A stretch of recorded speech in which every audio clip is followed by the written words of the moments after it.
मुलीचा बॅलन्स मुलीचा मोबाईल पहा, 3 सिम आहेत त्याच्यात. तुम्हाला एकच नंबर माहिती आहे, 2 नंबरांना रेंज नाही. मुलीच्या मोबाईल मधले व्हॉट्सअपचे मेसेज वाचा एकदा, तू फाशीच घेशील फॅनला. मग तुला कळलं आपल्या देवीचे भक्त किती पॉवरफुल आहेत.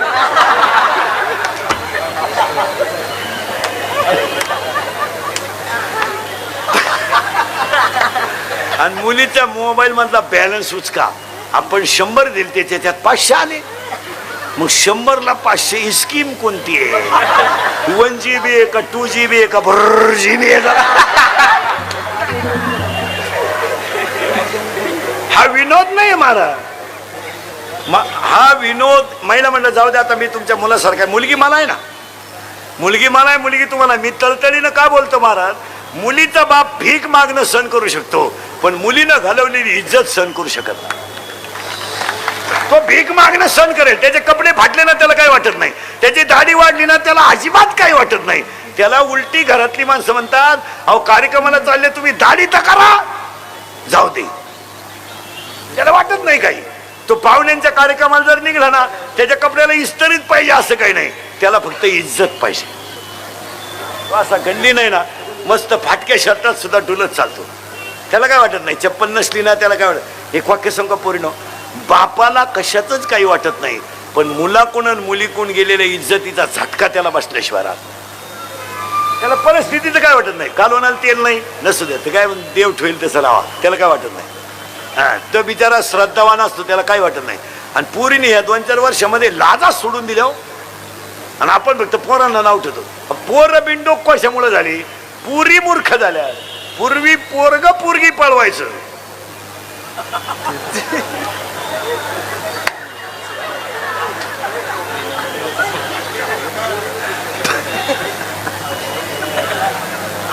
हा विनोद नाही. आणि पोर बिंडोक का झाले महाराज? फुकाट ना सगळं.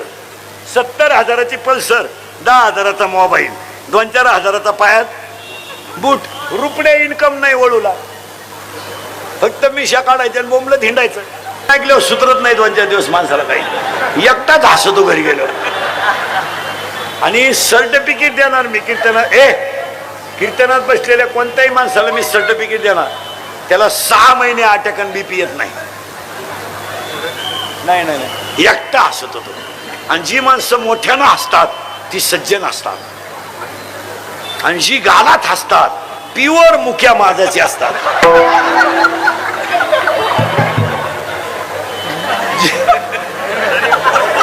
जी माणसं तब्येतीत जास्त असतात ती डोक्यात कमी असतात. म्हणजे ज्या भुईमुगाला पाला जास्त असतो त्याला शेंगा कमी असतात.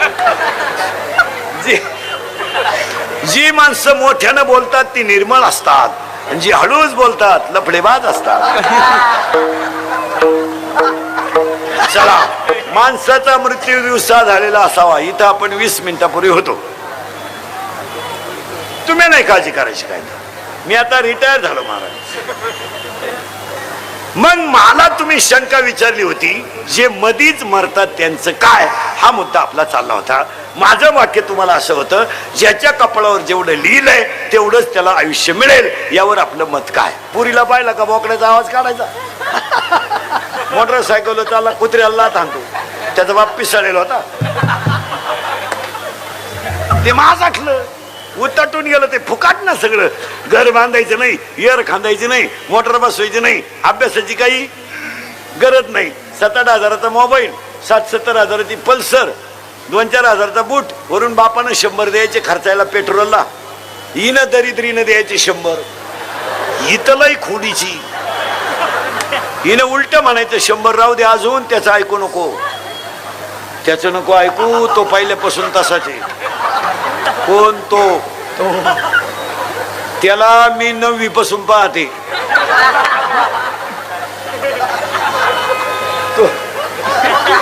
तो जसा आहे मग यांना फुकाट मिळालं ना सगळं. मग आता हे पोरं काल हरिपाठ करतील माझाटले ते. मग आता त्याने या 2 वर्षात वाढदिवस साजरी करायची पद्धत आणली. वाढदिवस घरी नाही करते, हे याला बाप नाही ना. मग धाब्याच्या पुढे वाढदिवस करायचा, केक ठेवायचा मधी, त्याच्यावर सामुदायिक लघवी करायची सगळ्यांनी, एकत्र मुतायचं त्या केकवर, मग तो मुतन केक एकत्र करायचा आणि एकमेकाच्या तोंडात घालायचा, हॅपी बर्थडे टू यू. मग एकमेकाला बापाच्या नावानं हाका मारायचा, ए दत्त्या, ए भिकिया. खरंय का खोटंय? उतटून गेले ते. आणि या हरामीला बायका मिळालं, रेंज गेली, काहींची रेंज, काहींचा डिस्प्लेच गेला, चित्रच दिसना. पुरीनो तुमच्या बापाच्या दारात आहे ना अशी रांग लागणार आहे 2-3 वर्षात, रांग, मुलगी द्या मुलगी द्या. फक्त तर तुम्ही घरात राहिल्या पाहिजे, नाही तर रांग लागायच्या अंगणात आणि तुम्ही सापडायच्या धबधब्याखाली गाठाला.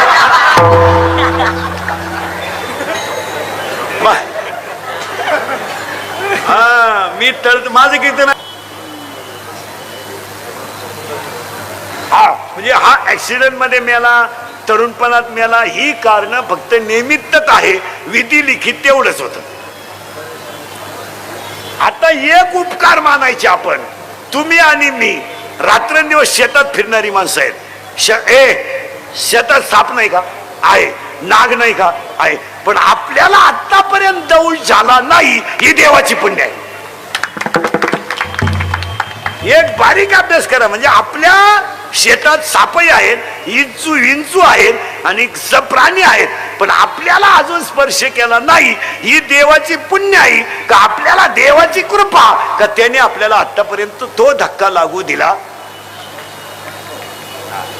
तुम्ही आणि मी रात्रंदिवस प्रवास करणारी माणसं आहेत, पण देवाने आपले सगळे अवयव अजून अपघातात एकही घालवला नाही, ही देवाची पुण्याई आहे का आपली पुण्याई नाही, देवाची कृपा आहे.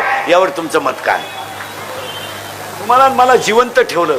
हो, किती संकटातून गेलो आपण, किती संकटातून गेलो. भूकंपातून वाचलो, गॅस्ट्रोतून वाचलो, स्वाईन फ्लूतून वाचलो, चिकनगुनियातून वाचलो. म्हणजे आपल्याला देवाची कृपा आहे का नाही?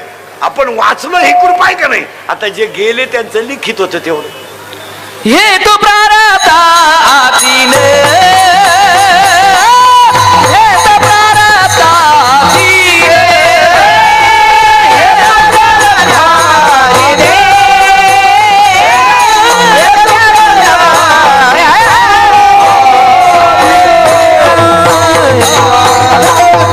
हे कसं जन्माला यायचं, काय यायचं, मरायचं कसं, आता मरून दाखवतो. मरून दाखवतो आता, लय बारीक आहे का? मरून सुद्धा दाखवणार मी तुम्हाला, स्वर्गात सुद्धा नेऊन घालणार. श्राद्ध म्हणजे श्राद्ध, याची ताकद कमी झाली, याची ताकद कमी झाली, याची ताकद कमी झाली, म्हणजे दिसायला कमी झालं, ऐकायला कमी झालं, गुडघे गेले, शरीर जवळजवळ थकलं आणि म्हातारं खाटावर पडलं. नुसतं एका कोपऱ्यात पाहतं म्हातारं.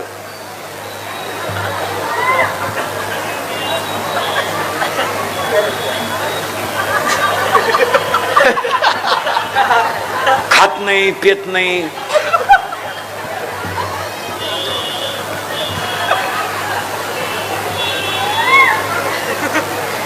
पाहुणे म्हणले चहा,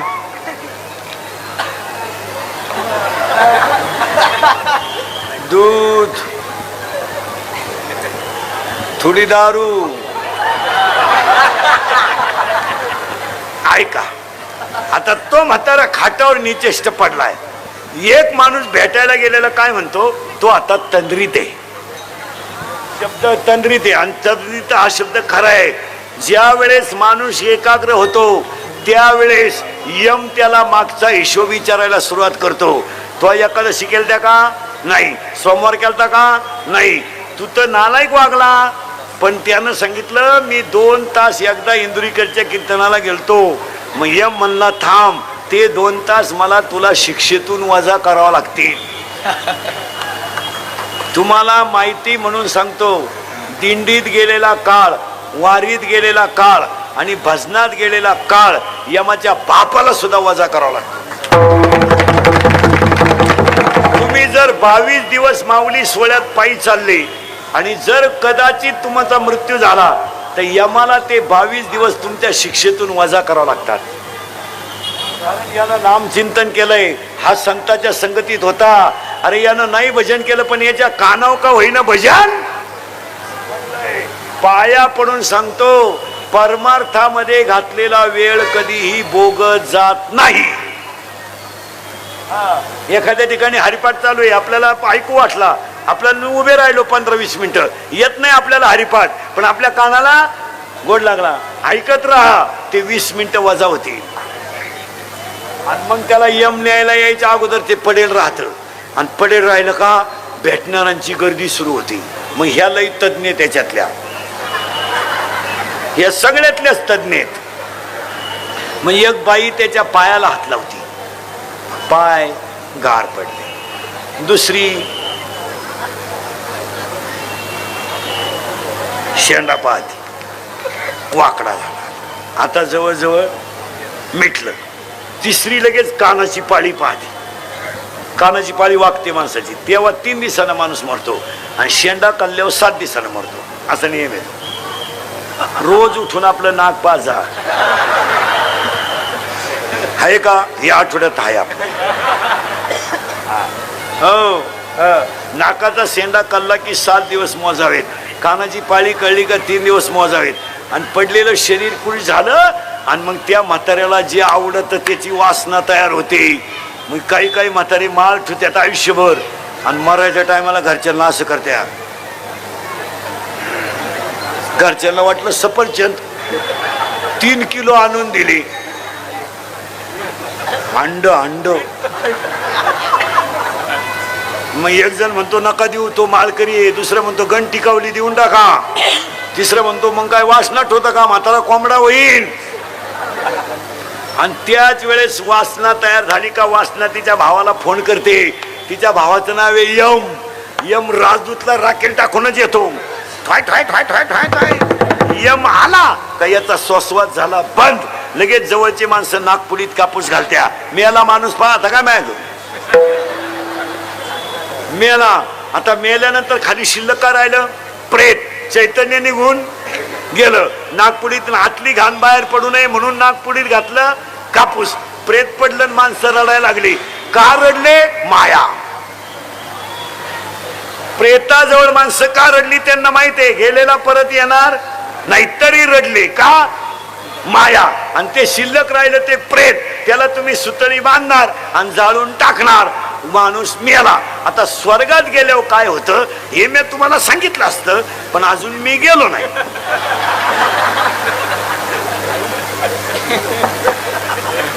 जेव्हा मी वर जाऊन तुम्हाला मिस कॉल करीन तेव्हा तुम्ही मला खालून रिंगा द्यायच्या, येऊ का काय. कारण स्वर्गात इतके लफडेत, स्वर्गातले लफडे सांगतो ना, 1 2 3 फक्त. इंद्र पडली बघा, चंद्र झाला काळा, नारद चुकला चाळा. आता सगळ्या माळकऱ्यांना एक प्रश्न विचारणार आहे मी. आता 2 मिनिटं वेळ देणार आहे सगळ्या माळकऱ्यांना. प्रेत पडलंय, त्याच्यातलं चैतन्य गेलंय. मायेमुळं माणसं त्याच्याजवळ रडतात. रडणं साहजिकच आहे महाराज. माणसं म्हणतात का रडायचं, माया उत्पन्न होतेच. अभिमन्यू मेला तेव्हा सुद्धा अर्जुन रडला. आपलं काही बरं हे काय रडल्याने उलट दुःख हलकं होतं, मोकळं होतं माणूस. रडलं पाहिजे. पूर्वी नवऱ्याच्या घरी पोरगी जाताना 1.5 तास रडायचा कार्यक्रम चालायचा लग्नात. आता नाही, आता पोरगी रडत नाही. आता सनाट फुलाच्या गाडीकडे कधी पोर. ते जुनं व्हायला राहतं सगळं.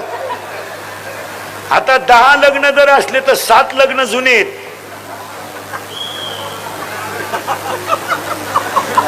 आशीर्वाद द्यायचं सुद्धा भ्याव वाटत आहे. उलटी आता पोरगी लग्न झालं ना, आई बापाला असा हात करते, सगळे हप्ते पेड करा, कर्ज नील करा, तर दुसरा हप्ता घेऊन येते. आता काय नाही, आता झाकली 1.25 लाखाची. आता घरचे सण करतात, आई बापांनाही काही वाटत नाही त्याचं. पुरीला तर लाजच नाही, त्यांना काही वाटतही नाही त्याचं. पुरीलाही काही वाटत नाही. एक पोरगी तर मला डायरेक्ट म्हणली, इंदुरीकर पुरी ना बोलतो, त्याला काय प्रेम कळत आहे.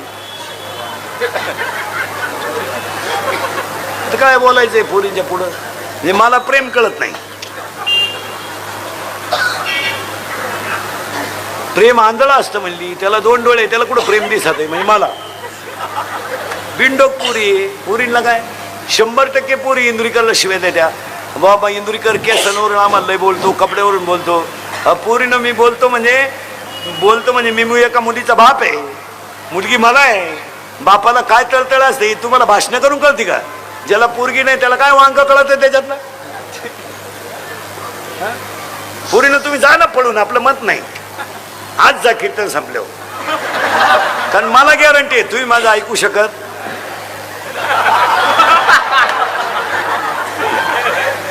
नाही, कारण तुम्ही जी झक मारायची ती,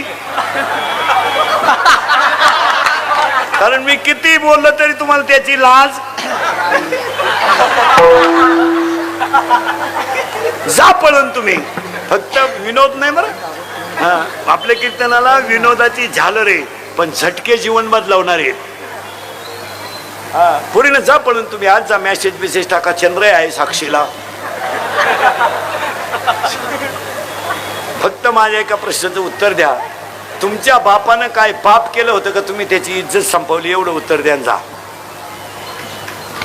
जा, कोणाबरोबर आहे जा, कोणाच्या आधारानं जा. फक्त मला त्या ईश्वरासारख्या बापाची चूक सांगा का त्याला आयुष्यभर बिचाऱ्याने कष्ट करून तुम्हाला मोठं केलं, त्याला पाहुण्यात किंमत राहिली नाही, त्याला गावात किंमत राहिली नाही, का त्याला घरातून बाहेर पाडायला नाक राहिलं नाही, त्याची चूक सांगा आणि उत्तर द्या. त्यानं बनियन मळालं तर फलटी करून घातलं, ही त्याची शिक्षा का? त्यानं बायकोच्या गळ्यातले दागिने मोडून तुम्हाला मोठं केलं, ही त्याला शिक्षा का? ही शिक्षा का त्याला? अरे त्यानं बायकोच्या गळ्यातले दागिने मोडले, तुम्हाला मोठं केलं, ही शिक्षा आहे का त्याला? अरे त्याचं बनियन मळालं तर त्यानं पलटी करून घातलंय.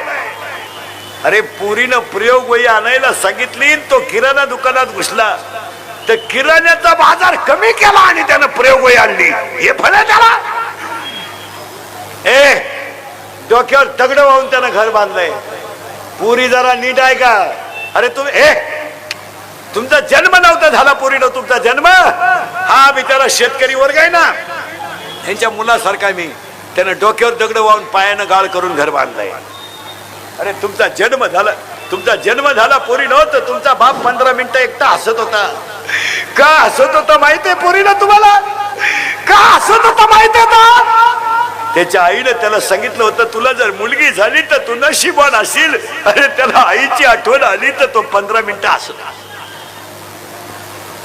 पाप केला का त्याने? अरे तुम्ही 1.5 महिन्याच्या तुम्ही 1.5 महिन्याच्या होत्या पोरीनो, 1.5 महिन्याच्या. अशा इतक्या होत्या, इतक्या. तुमची आई तुम्हाला आंघोळ घालायची ना, कशी घालायची माहिती का? पाय पसरायची आणि पालथं झोपायची, तोंड खाली करायची, पाठ वर करायची आणि 2 बादल्यात पाणी घ्यायची, एक थंड एक गरम. पोरगी रडली तर गार आणि हसली तर गरम. एक आई. मग ही बिचारा बाप आहे ना, हा बादलीतलं पाणी ओतायचा आणि तुमची आई तुम्हाला दोन्ही हाताने चोळायची, फडक्यात गुंडाळायची आणि झोळीमध्ये टाकायची. तर तुमचा बाप झोळीच्या दोऱ्या ओढायचा आणि तुमची आई भाकरी करायची. पण भाकरी करताना आई बोलत नव्हती का? तिची झोप मोडल.